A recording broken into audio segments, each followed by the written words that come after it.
Pulse School on RealAgriculture.com is brought to you by Saskatchewan Pulse Growers and BASF. Yeah, Fusarium root rot is an extremely common issue in peas in Alberta, and for two reasons. One is Fusarium is really common in our Alberta soils. And a couple of the species of Fusarium that are commonly found associated with root rots in peas are Fusarium avenaceum, which is also a fungus that can cause head blight in wheat. And so oftentimes one of the questions we get is, if I'm growing peas and wheat in rotation, am I making the situation worse for both? The answer is no, for this reason. First of all, Fusarium avenaceum, while it is capable of causing some head blight symptoms, it is not nearly aggressive as Fusarium graminearum. So most of the time when we see Fusarium head blight in Alberta, it's caused by, especially in southern Alberta, it's caused by Fusarium graminearum, not Fusarium avenaceum. And the second thing is that even though it can cause some symptoms, it's very unlikely that it's going to be aggressive enough to lead to downgrading, which is the major economic penalty. So if you grew peas and you got a lot of Fusarium avenaceum in that field, and then you grew wheat, it's probably not going to be the major cause of head blight in the wheat. Now, it's not necessarily the same going the other way, meaning that if you grew wheat and it brought the level of Fusarium avenaceum up in that field, it could then be there to cause root rot in the peas when you bring in the peas. So unfortunately for root rots in peas, we don't really have a lot of great management, certainly no control options, but not any great management recommendations. So do you want me to talk about management of Fusarium root rot in peas? Okay, so what we do have for managing root rots, Fusarium root rots in peas, is similar to the recommendations for Aphanomyces, which is a very aggressive root rot pathogen in peas and lentils. And so that is, if we know that there's a field where the root rot disease pressure is high, we avoid pulses in that. We avoid peas and lentils in those fields. The second is that we also avoid fields.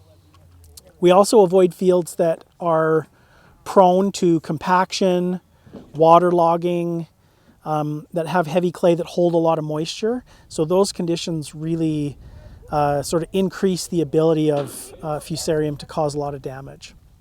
And then the second is to use seed treatments that protect the crop at a very sensitive time, meaning at germination and emergence.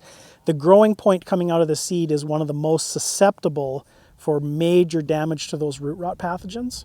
And so it's important to protect that with a seed treatment. Now that seed treatment isn't going to last all the way through the whole season, but it is going to protect it at a critical time and give the crop a chance to get off to a good start. And how long, like you said, you shouldn't be growing pulses. How long would you keep pulses off the field?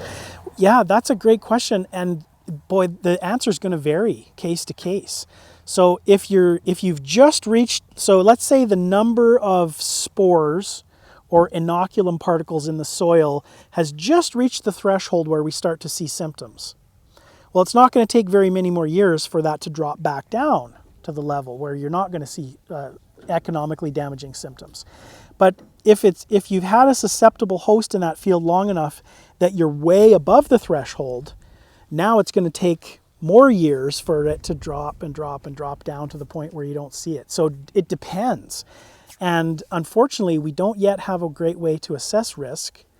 But Dr. Shama Chatterton at Ag Canada Lethbridge is working on that problem and hoping to come up with a soil test that will allow us to sort of predict, at least as best as we can, predict the risk of coming back into that field with a susceptible pea or a lentil.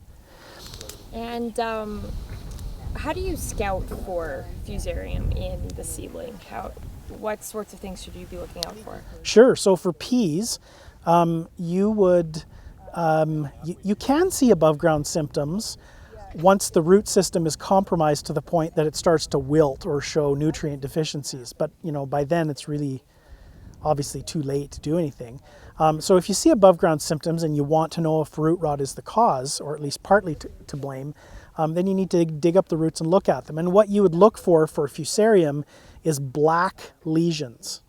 And usually the lesions will extend up just to the soil line or just above the soil line, so coming up above the ground just a touch. But they can be anywhere on the root system. And typically Fusarium infections lead to a black colored lesion. Whereas if it's an Aphanomyces infection on the pulse crop, it's more of a brown colored, and it's the whole root system usually that's affected. So Fusarium, you'll see discrete black lesions, sometimes many of them, and sometimes coalescing together in extreme cases. And then with Aphanomyces, it's sort of a whole root system.